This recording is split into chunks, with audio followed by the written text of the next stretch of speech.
Primeira configuração. Na região conservativa, distante do limite do caos, os elementos individuais aglutinam-se lentamente, sem nenhum padrão definido. Ian Malcolm. Formas aberrantes. À luz imprecisa do fim de tarde, o helicóptero sobrevoou a costa, acompanhando a linha onde a selva encontrava a praia. Há 10 minutos haviam passado sobre a última aldeia de pescadores. Agora viam apenas a selva impenetrável da Costa Rica, pantanos, mangues e quilômetros e mais quilômetros de areia deserta. Ao lado do piloto, Marte. Gutierrez olhava para baixo, para a linha da costa. Não havia nem estradas naquela região, pelo menos nenhuma que Gutierrez pudesse ver. Gutierrez era um americano tranquilo de 36 anos, usava barba, um biólogo de campo que foi há 8 anos para Costa Rica para estudar as espécies dos tucanos na floresta tropical e acabou ficando como consultor da Reserva Biológica de Carara, o Parque Nacional, ao norte. Ligou o microfone do rádio e perguntou para o piloto: quanto falta ainda? 5 minutos, Sr. Gutierrez. Gutierrez virou para trás e disse: não vai demorar. Mas o homem alto, no banco de trás do helicóptero, não respondeu. Na verdade, nem pareceu ter ouvido. Continuou imóvel, com a mão no queixo, olhando pela janela com a testa franzida.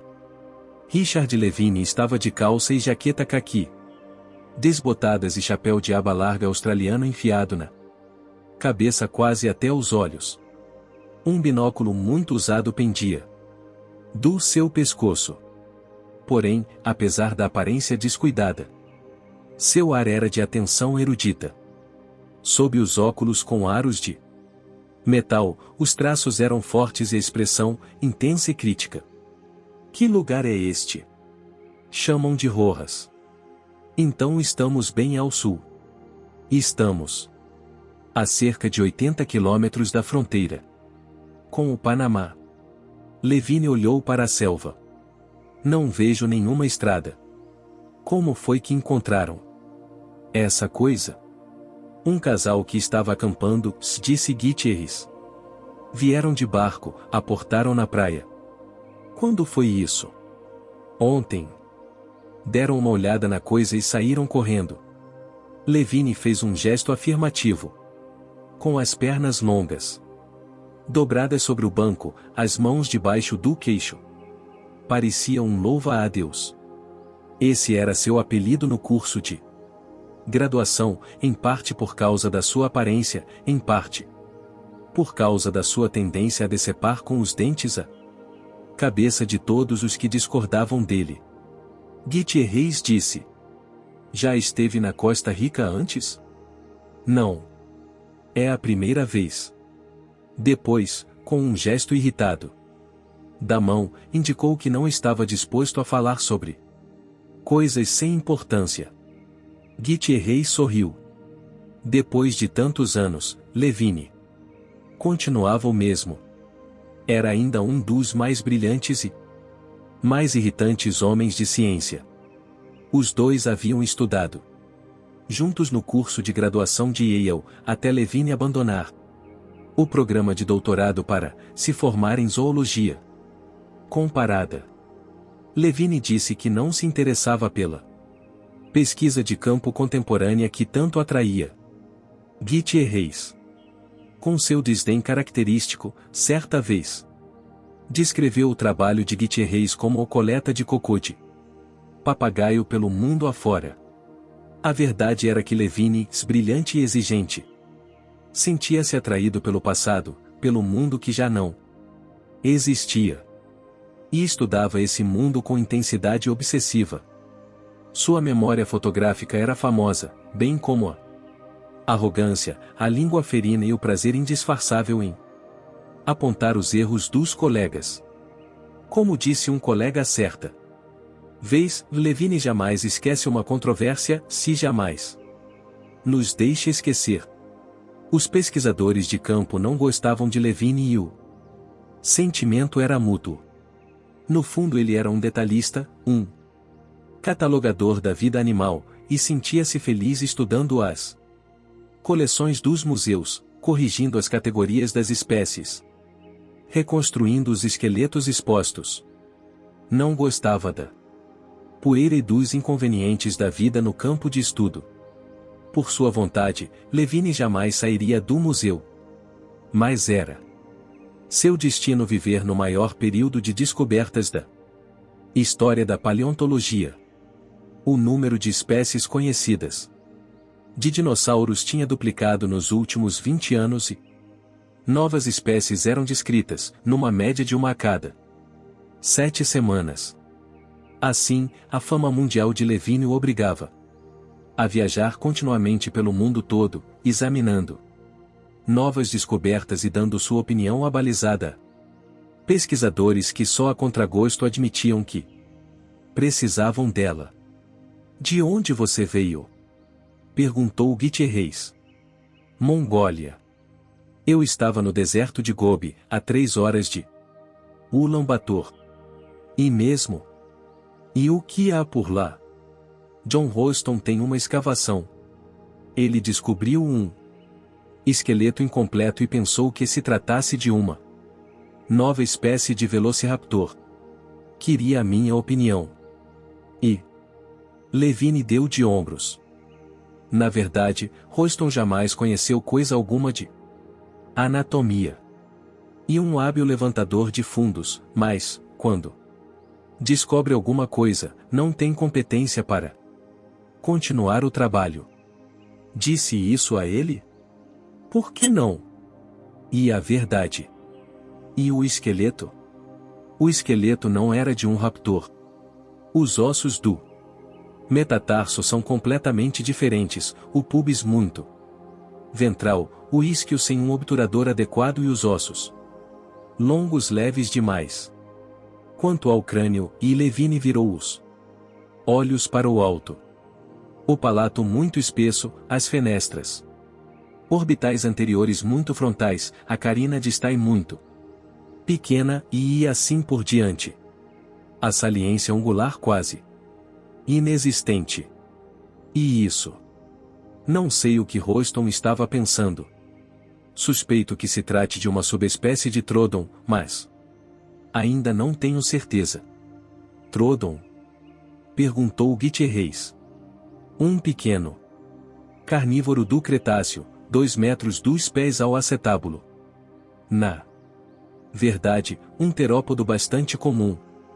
E o que Ralston descobriu não é um exemplo especialmente interessante.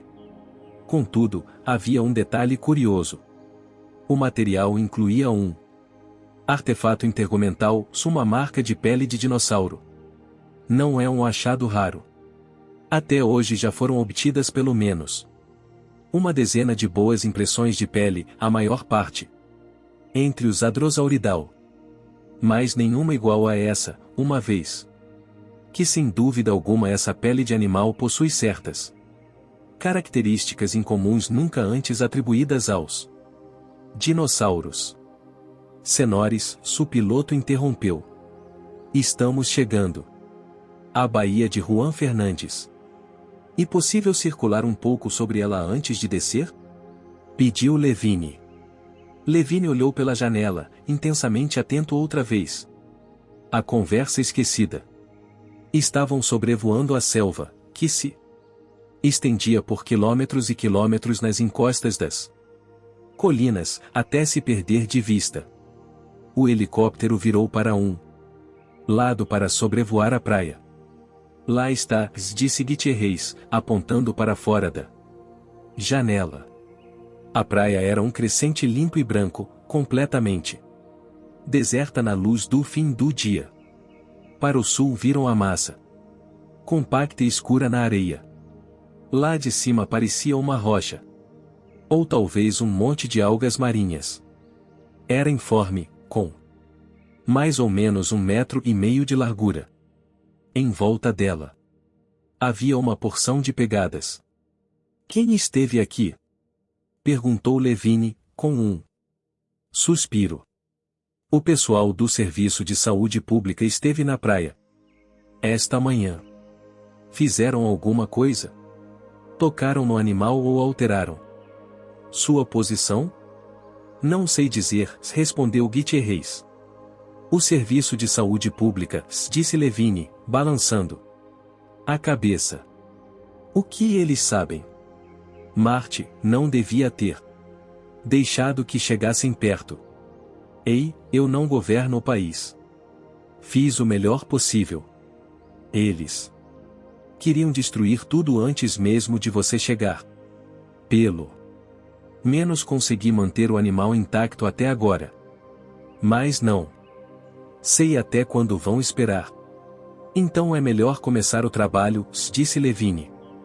Apertou o botão do microfone. Por que estamos ainda circulando? Estamos perdendo a luz do dia. Desça na praia. Agora. Quero ver aquela coisa em primeira mão. Richard Levine correu pela areia na direção da forma escura, com o binóculo balançando sobre o peito. Mesmo à distância ele sentia o cheiro da deterioração. E já começava a anotar suas primeiras impressões. A carcaça estava enterrada na areia, cercada por uma espessa nuvem de moscas. A pele estava entumecida, cheia de gás, o que dificultava a identificação. Levine parou a poucos metros da criatura e tirou a câmera da mochila. Imediatamente o piloto do helicóptero se aproximou e abaixou a mão dele. No permitido. O quê? Desculpe, senhor. Não é permitido tirar fotos. Por que diabo não é permitido? Perguntou Levine. Virou para Gutierrez que corria na praia na direção deles. Marty, por que não fotografias? Isto pode ser uma importante. Nada de fotografias, disse o piloto, tirando a câmera das mãos de Levine. Marty, isto é coisa de louco. Vá em frente e faça seu exame, disse Gutierrez, e começou a falar em espanhol com o piloto, que respondia nervoso e autoritário, gesticulando agitado. Levine olhou para os dois por um momento e virou para o animal morto. Para o diabo com tudo aquilo, pensou. Eles podem ficar discutindo pelo resto da noite. Correu para a frente, respirando pela boca. O cheiro era muito mais forte. De perto. Embora a carcaça fosse grande, ele notou a ausência de pássaros, ratos ou outros necrófagos. Só havia moscas, um enxame tão denso que cobria toda a pele, obscurecendo os contornos do animal. Mesmo assim, via-se que se tratava de uma criatura grande, mais ou menos do tamanho de uma vaca ou um cavalo, antes de começar a inchar.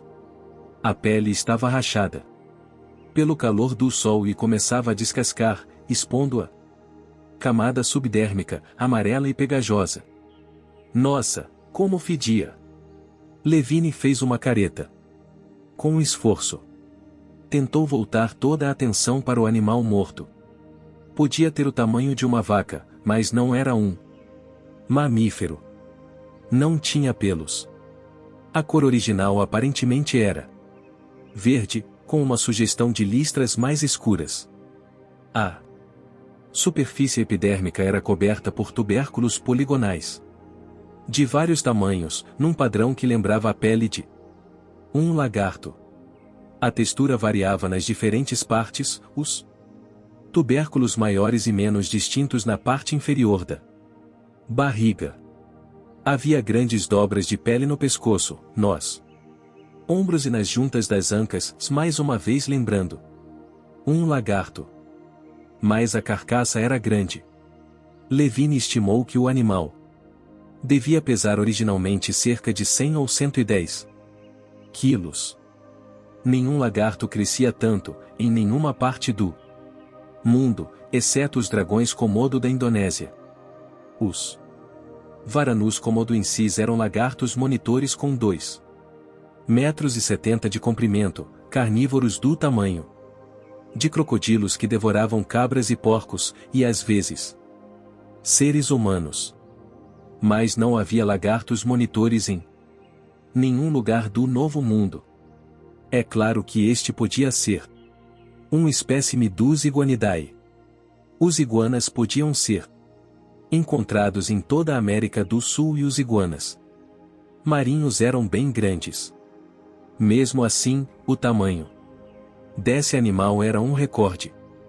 Levine caminhou lentamente em volta da carcaça, na direção da frente do animal. Não, pensou ele, não é um lagarto. A carcaça está de lado, com as costelas do lado esquerdo viradas para cima. Quase a metade estava enterrada na areia. A fileira de protuberâncias que marcavam o progresso da espinha dorsal estava a poucos centímetros acima da areia. O pescoço longo, curvado, a cabeça escondida sob o corpo, como a cabeça de um pato. Sob as penas. Levine viu uma pata dianteira, que parecia pequena e fraca. O apêndice distal estava enterrado na areia. Pretendia cavar e examinar, mas precisava tirar algumas fotos antes de alterar a posição do espécime in situ. Na verdade, quanto mais Levine examinava a carcaça, mais se convencia de que precisava proceder com cuidado. Porque uma coisa estava clara, era um animal muito raro e possivelmente desconhecido. Levine sentia um misto de entusiasmo e cautela. Se aquela descoberta fosse tão importante quanto ele começava a pensar, então era essencial documentar adequadamente. Na praia Gutierrez continuava gritando com o piloto, que continuava a balançar a cabeça teimosamente. A burocracia da República das Bananas, pensou Levine. Por que não podia fotografar? Não ia fazer mal nenhum. E era de vital importância documentar o estado de mudança da criatura. Ouviu um zumbido e, ao olhar para cima, avistou um segundo helicóptero sobrevoando a baía, a sombra escura deslizando na areia. Era branco como uma ambulância, com letras vermelhas num dos lados. Estava contra a luz do sol poente, e não conseguiu ler. Levine voltou para a carcaça, notando que a perna traseira do animal era forte e musculosa, muito diferente da perna dianteira. Sugeria que a criatura andava de pé, apoiada nas fortes pernas traseiras. Muitos lagartos andam assim, é claro, mas nenhum do tamanho daquele. Na verdade, quanto mais Levine observava os vários aspectos da carcaça, mais se convencia de que não era um lagarto.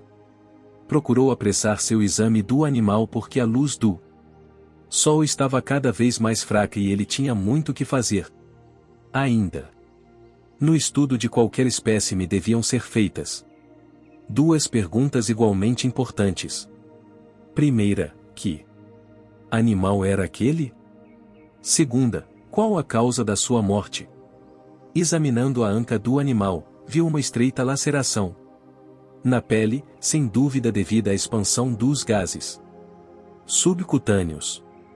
Porém, quando olhou com maior atenção, verificou que era um corte profundo que se estendia por toda a extensão do fêmur e da tíbia, expondo um músculo vermelho e o osso sob ele.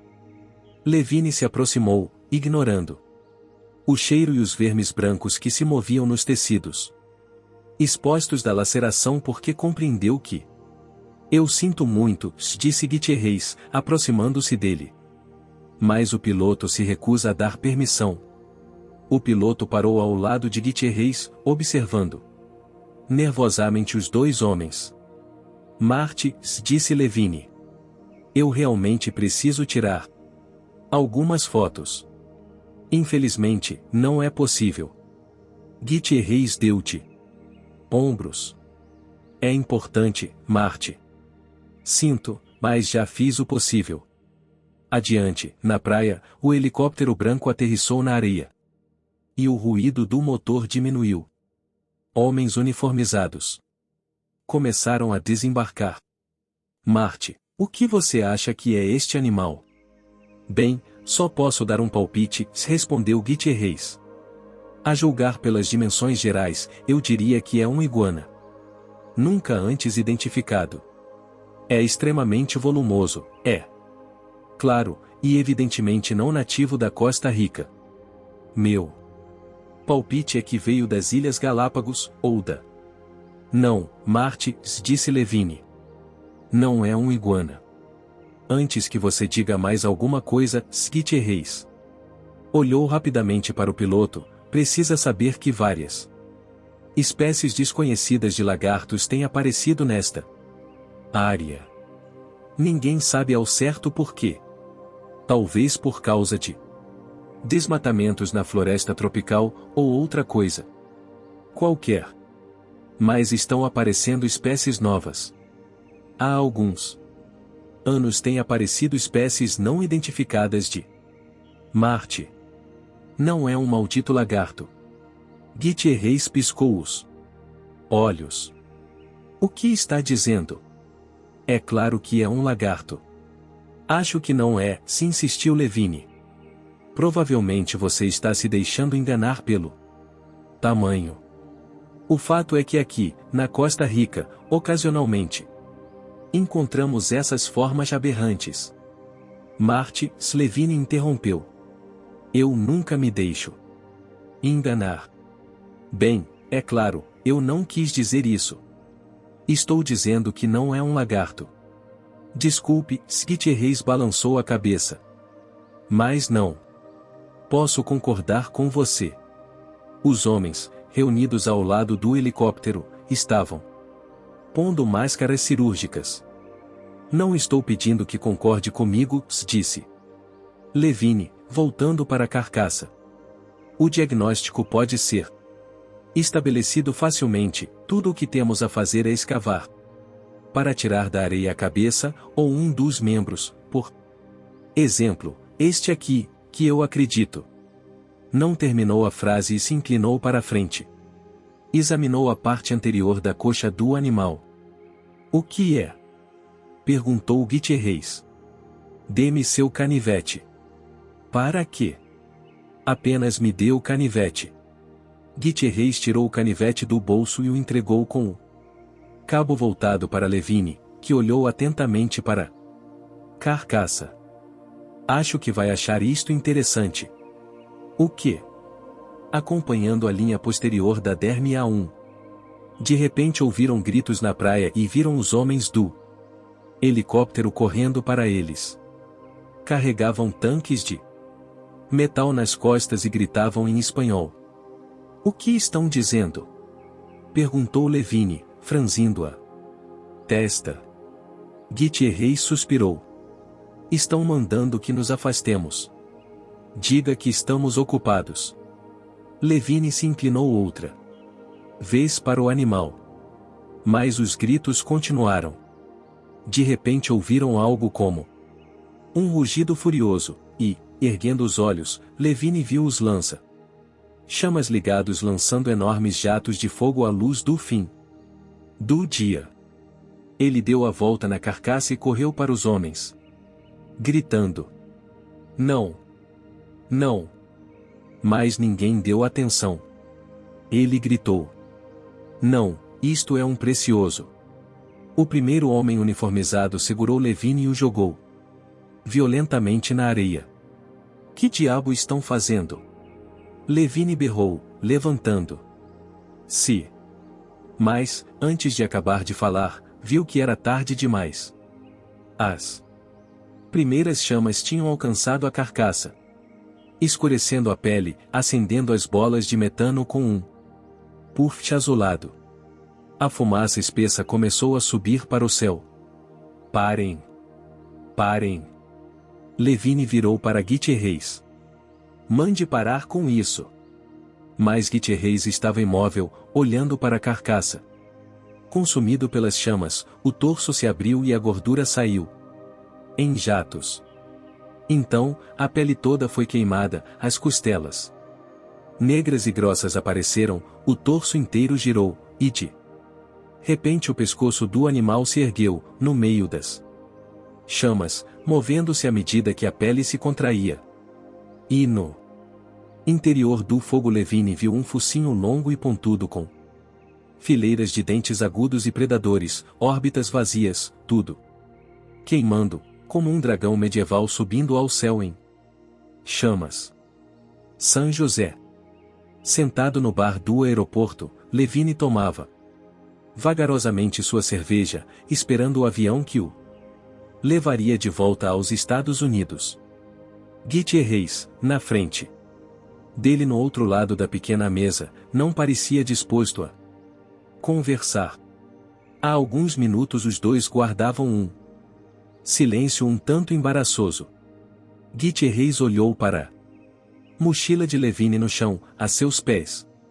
Era de Gore-Tex verde escuro, feita por encomenda, com bolsos extras no lado de fora para todo o material eletrônico. Uma bela mochila, se ele disse. Onde a comprou? Parece uma mala de Torne. É uma mala de Torne. Levine tomou um gole de cerveja. Bonita, repetiu Gutierrez, olhando para a mochila. O que você tem aí na primeira bolsa? Um telefone via satélite? Nossa, não sei o que mais vão inventar. Muito legal. Deve ter custado uma. Marte, disse Levine, impaciente. Pare com essa conversa mole. Vai me contar ou não? Contar o quê? Quero saber que diabo está acontecendo aqui. Richard, escute, eu sinto muito se você... Não, se interrompeu Levine. Aquele espécime lá na praia era muito importante, Marte, e foi destruído. Não. Compreendo como você permitiu que isso acontecesse. Gutierrez suspirou. Olhou para os turistas na outra mesa. E disse. Mas isto tem de ser confidencial, está bem? Tudo bem. Há um grande problema aqui. Que problema? Tem aparecido, e bem, e formas aberrantes na costa. Uma vez ou outra. Há anos isso vem acontecendo. Formas aberrantes? Repetiu Levine, balançando a cabeça, incrédulo. Esse é o termo oficial para esses espécimes, se explicou Gutierrez. Ninguém no governo quer ser mais preciso. Começou mais ou menos há 5 anos. Alguns animais foram descobertos nas montanhas, perto de uma remota estação agrícola que cultivava variedades experimentais de feijão-soja. Feijão-soja, se repetiu Levine. Gutierrez fez que sim com a cabeça. Aparentemente esses animais são atraídos por feijões e certas relvas. A suposição é de que precisam muito do aminoácido lisina na sua dieta. Porém ninguém tem certeza. Talvez apenas gostem de certos vegetais. Marte, disse Levine. Não me importa se eles gostam de cerveja e batatas fritas. A única coisa importante é saber de onde vem. Ninguém sabe. Levine ficou calado por um momento. O que aconteceu com esses animais? Foram destruídos. E, pelo que eu sei, nenhum outro apareceu durante anos. Mas agora parece que está recomeçando. No ano passado encontramos os restos de 4 animais, incluindo o que você viu hoje. E o que foi feito? As formas aberrantes sempre são destruídas. Exatamente como você viu. Desde o começo o governo tem feito o possível para garantir que ninguém fique sabendo. Alguns anos atrás, alguns jornais americanos começaram a dizer que havia alguma coisa estranha numa das ilhas, a Isla Nublar. Menendez convidou um grupo de jornalistas Para uma visita especial à ilha, se mandou levá-los de helicóptero a outra ilha. Eles nem perceberam a diferença. Coisas desse tipo. Quero dizer, o governo está encarando o problema com muita seriedade. Por quê? Estão preocupados. Preocupados? Por que ficar preocupado com? Gutierrez levantou a mão, mudou de posição na cadeira, aproximando-se mais de Levine. Doença, Levine. Doença? Isso mesmo. A Costa Rica tem um dos melhores sistemas de assistência à saúde do mundo, disse Gutierrez. Os epidemiologistas estão procurando a origem de um tipo estranho de encefalite, cujo número de casos vem aumentando, especialmente na costa. Encefalite? De qual origem? Viral? Gutierrez balançou a cabeça. Não foi encontrado nenhum agente causador da doença. Marte. É como estou dizendo, Richard. Ninguém sabe. Não é um vírus porque não há aumento da titulação de anticorpos. E nenhuma mudança nos diferenciais dos glóbulos brancos. Não é uma bactéria porque não foi possível nenhuma cultura. E um mistério. Tudo o que os epidemiologistas sabem é que parece afetar especialmente os habitantes da zona rural, pessoas que convivem com animais. E é uma encefalite verdadeira, dores de cabeça lancinantes, confusão mental, febre, delírio. Mortalidade? Até agora parece autolimitada, dura mais ou menos 3 semanas. Mas mesmo assim o governo está preocupado. O país depende do turismo, Richard. Ninguém quer falar sobre doenças desconhecidas. Então eles pensam que a encefalite está relacionada às formas aberrantes? Gutierrez deu de ombros. Os lagartos transportam certa variedade de doenças virais. Constituem um vetor conhecido. Portanto, a conexão não é de todo sem propósito. Mas você disse que não é uma doença viral. Seja o que for. Eles pensam que há uma relação. Mais uma razão para descobrir de onde vêm esses lagartos. Observou Levine. Certamente eles devem ter procurado. Procurado? Gutierrez riu. É claro que procuraram. Revistaram cada centímetro do país, vezes sem conta. Organizaram dezenas de grupos de busca, eu mesmo conduzi alguns. Fizeram reconhecimento aéreo. Sobrevoaram a selva. Sobrevoaram as ilhas distantes da costa. Só isso já constitui um grande trabalho. Como sabe? Há muitas ilhas, especialmente na costa oeste. Diabo, eles até deram busca nas ilhas particulares. Existem ilhas particulares? Perguntou Levine. Algumas. 3 ou 4. Como a Isla Nublar, uma empresa americana, a Ingen, teve um leasing durante anos. Mas você disse que essa ilha foi revistada minuciosamente. Não encontraram nada. E as outras? Bem, deixe ver. Gutierrez começou a contar-nos dedos. A Isla Talamanca, na costa leste, onde fica o clube Med. A Sorna, na costa oeste, arrendada por uma empresa alemã de mineração. E a Morazan, ao norte, propriedade de uma família rica da Costa Rica. Pode haver outras que não lembro no momento. E o que eles encontraram? Nada, disse Gutierrez. Não encontraram coisa alguma. Assim, supõe-se que os animais venham de algum ponto remoto da selva. E por isso não conseguimos ainda encontrar. Levine resmungou. Nesse caso, só com muita sorte. Eu sei. A floresta tropical é o ambiente perfeito para se esconder. Um grupo de busca pode passar a poucos metros de um animal sem vê-lo.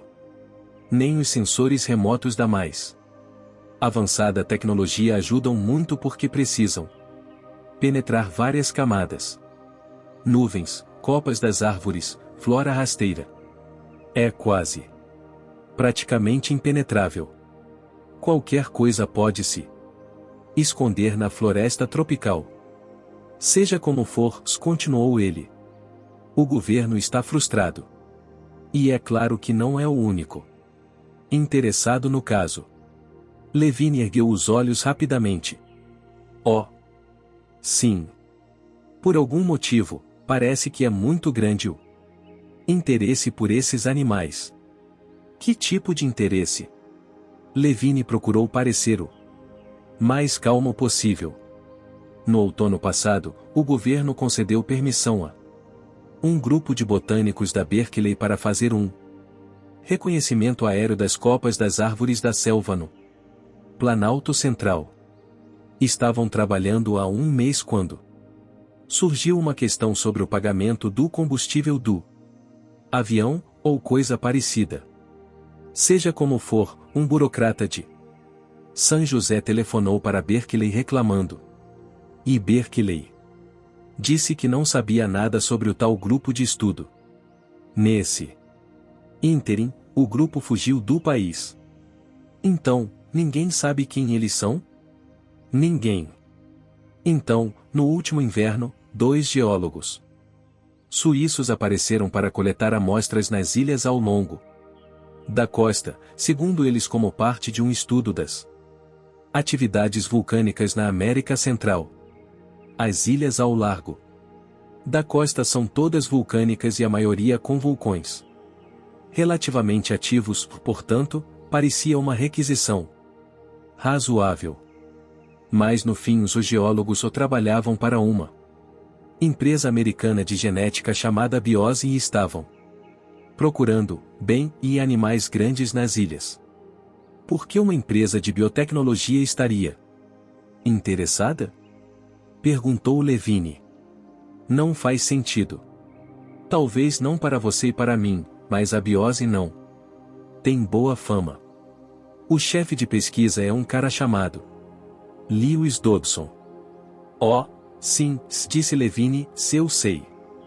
O cara que fez aquele teste com vacina antirrábica no Chile há alguns anos.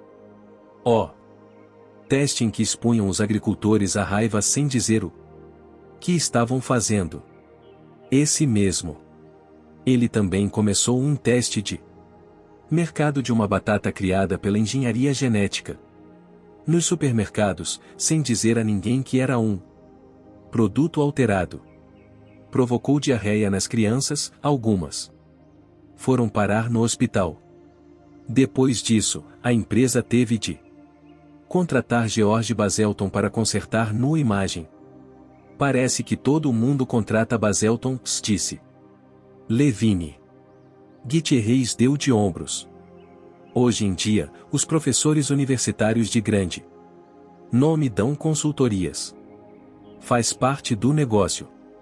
E Baselton é catedrático de biologia. A companhia precisava dele para limpar a sujeira porque Dodson tinha o hábito de violar a lei. Dodson tem gente do mundo inteiro na folha de pagamentos. Roubam as pesquisas de outras empresas. Fazem de tudo. Dizem que a Biose é a única empresa de engenharia genética com mais advogados do que cientistas. E por que estavam interessados na Costa Rica? Gutierrez deu de ombros outra vez. Eu não sei, mas toda a atitude para com a pesquisa está mudada, Richard. Isso é bastante evidente aqui. A Costa Rica tem uma das ecologias mais ricas do mundo. 500 mil de espécies em 12 hábitats ambientais diferentes. 5% de todas as espécies do planeta estão representadas aqui. Este país tem sido durante anos um centro de pesquisa biológica e, posso garantir, as coisas Estão mudando. Nos velhos tempos, as pessoas que vinham para cá eram cientistas dedicados que queriam aprender tudo, só por amor ao conhecimento e ao estudo, os macacos. Gritadores, vespas polistinas, plantas sombrila. Pessoas que tinham escolhido seus campos de estudo porque gostavam do que faziam. Certamente não iam enriquecer com isso. Mas agora tudo na biosfera tem valor potencial. Ninguém sabe de onde vai sair o próximo medicamento, e por isso as empresas farmacêuticas criam todo tipo de fundo de pesquisa. Talvez o ovo de um pássaro tenha proteínas capazes de inibir a coagulação do sangue. Talvez a superfície serosa de uma samambaia contenha um analgésico. A atitude para com a pesquisa está mudando. As pessoas já não estudam o mundo natural, mas estão fazendo um trabalho de extração e uma mentalidade de saqueador. Qualquer coisa nova ou desconhecida automaticamente é interessante porque pode ter algum valor. Pode valer uma fortuna. Gutierrez terminou a cerveja. O mundo, disse ele, se está de cabeça para baixo. E o fato é que muita gente quer saber o que representam esses animais aberrantes, e de onde vêm. O alto-falante anunciou o voo de Levine. Os dois levantaram da mesa e Gutierrez disse: vai guardar segredo?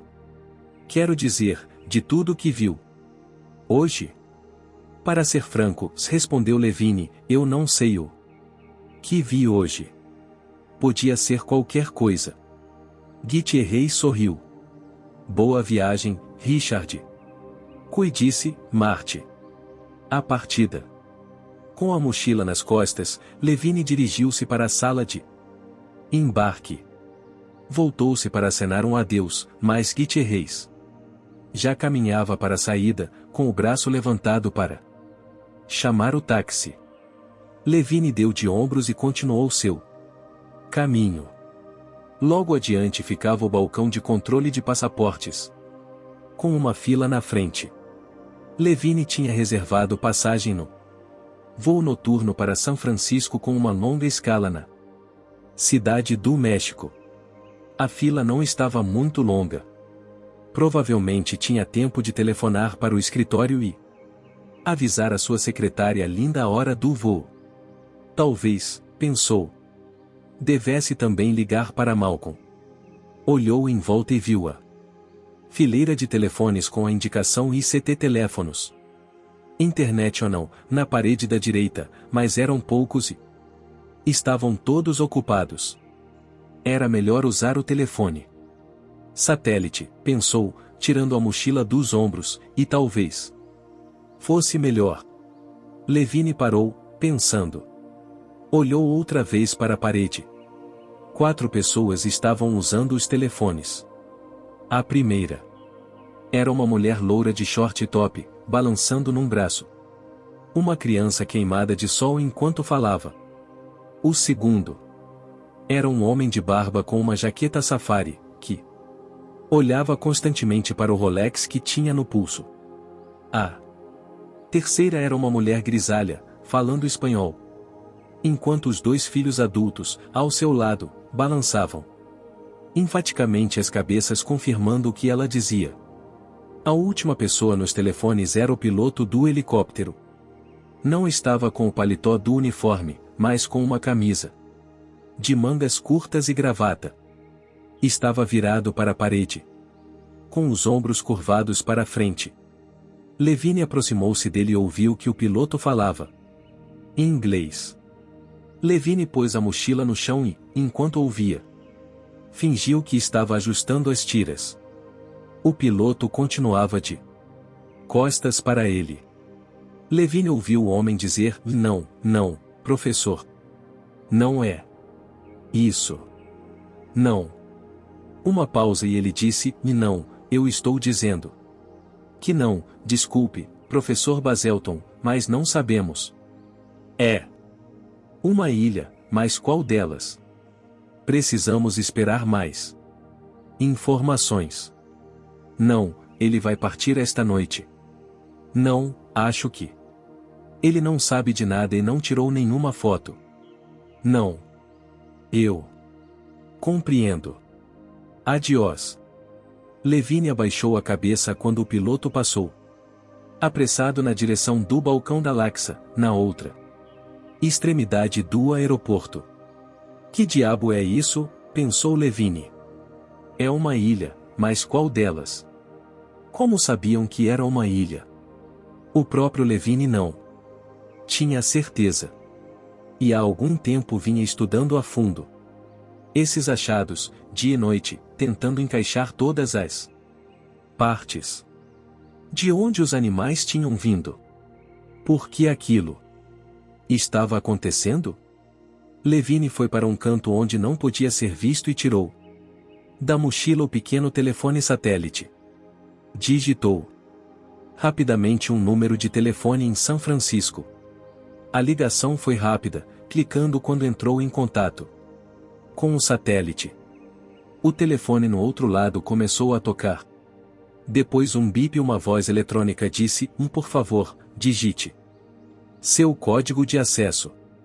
Levine digitou os 6 números. Outro bip.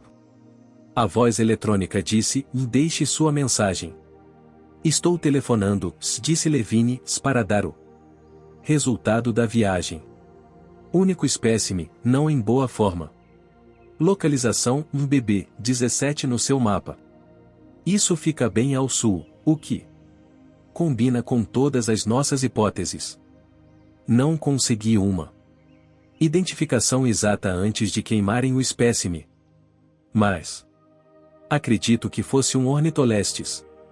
Como você sabe, esse animal não está na lista, um achado extremamente significativo. Olhou em volta, mas não viu ninguém por perto, ninguém prestando atenção nele.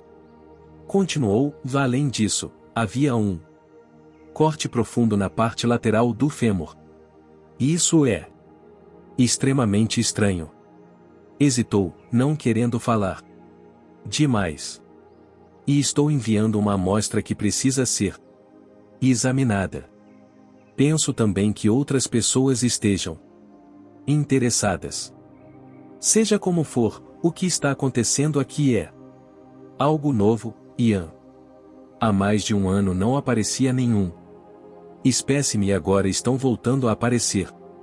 Algo novo está acontecendo. E nós não compreendemos o que é.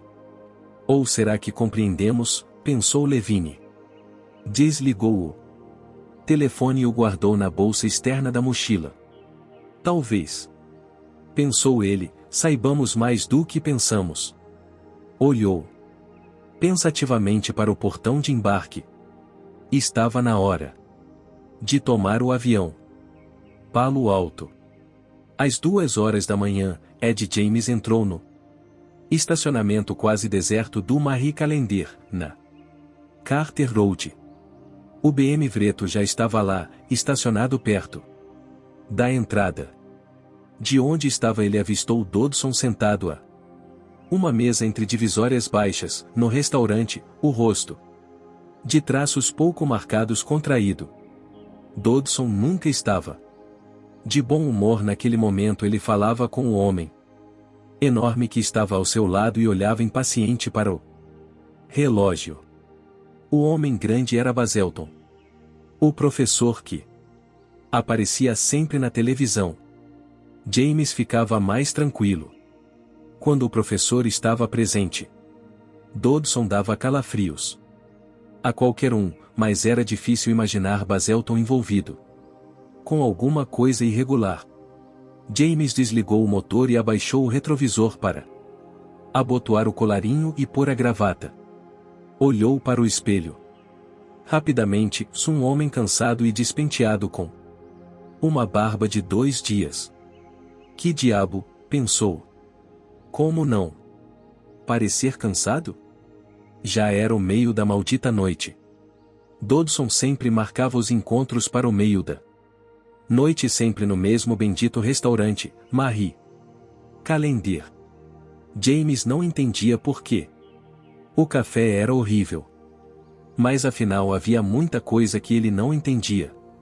Apanhou o envelope de papel pardo, saiu do carro e bateu à porta. Caminhou para a entrada, balançando a cabeça. Há semanas Dodson estava pagando a ele $500 por dia para vigiar alguns cientistas. No começo, James pensou que fosse um tipo de espionagem industrial. Mas nenhum dos cientistas trabalhava para a indústria, todos eram professores da universidade, especializados em matérias extremamente áridas, como aquela paleobotânica. Sattler, cuja especialidade eram grãos de pólen pré-histórico. James havia assistido a uma das suas aulas na Berkeley e mal conseguiu ficar acordado até o fim. Um slide após o outro de esferas pálidas que pareciam bolas de algodão, enquanto ela falava sem parar sobre ângulos de ligação de polissacarídeos e sobre a fronteira campania. Maastrichtian. Jesus, era uma chatice. Certamente não valia $500 por dia, pensou. Ele entrou no restaurante, piscando para a luz, e foi direto para a mesa de Dodson. Sentou, cumprimentou os dois homens com uma inclinação da cabeça e levantou a mão para pedir café. Dodson olhou furioso para ele. Eu não tenho a noite toda, se ele disse. Vamos começar. Certo, disse James, abaixando a mão. Ótimo, claro. Abriu o envelope e começou a tirar papéis e fotos, que ia entregando para Dodson enquanto falava. Alan Grant, um paleontólogo na Universidade de Montana. No momento está de licença em Paris, fazendo palestras sobre os últimos dinossauros descobertos. Aparentemente, tem algumas ideias novas sobre o fato de os tiranossauros serem necrófagos e... Deixe pra lá, disse Dodson. Vamos adiante. Ellen Sattler Heyman, disse James, empurrando para ele uma foto botânica, teve um envolvimento com Grant. Agora está casada com um físico da Berkeley e tem um casal de filhos pequenos. Ela leciona meio período na universidade. Passa o resto do tempo em casa porque... Adiante, adiante. Bem, quase todos os outros estão mortos. Donald Genaro, advogado, e morreu de disenteria numa viagem de negócios. Dennis Nedry, Integrated Computer Systems, também morto. John Hammond, que fundou a International Genetic Technologies e morreu quando visitava o complexo de pesquisa da empresa, na Costa Rica. Hammond estava com os netos. Os netos moram com a mãe no leste e... Alguém entrou em contato com eles? Alguém da InGen? Não. Nenhum contato. O garoto está começando o segundo grau e a menina está na escola preparatória. Então, a InGen entrou com pedido de concordata, depois da morte de Ramon.